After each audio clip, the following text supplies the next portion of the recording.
গত 8ই আগস্ট বারুইপুরের 15 নম্বর ওয়ার্ডের BJP booth সভাপতি রাজীব বিশ্বাস হত্যার পুনর্নির্মাণ।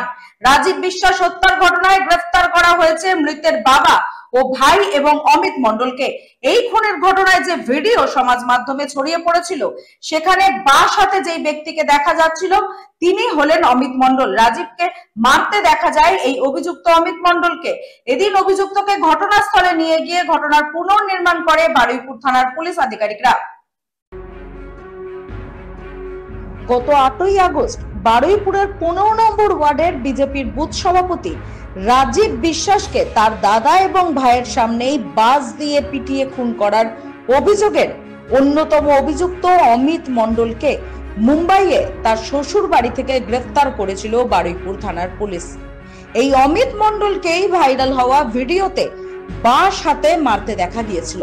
অমিতের বাড়ি বারুইপুরের শিখরবালি 2 নম্বর পঞ্চায়েতের গোপালপুর দুর্গাপুর এলাকায়। খুনের ঘটনায় নিহতের বাবা ও ভাইয়ের গ্রেফতারের পরেই অভিযুক্ত অমিত পালিয়ে গিয়েছিল তার শ্বশুর বাড়িতে। সেখান থেকেই অমিতকে গ্রেফতার করে আনে বারুইপুর থানার পুলিশ এবং আজ ঘটনাস্থলে নিয়ে গিয়ে ঘটনার পুনর্নির্মাণ করায় বারুইপুর থানার পুলিশ আধিকারিকরা।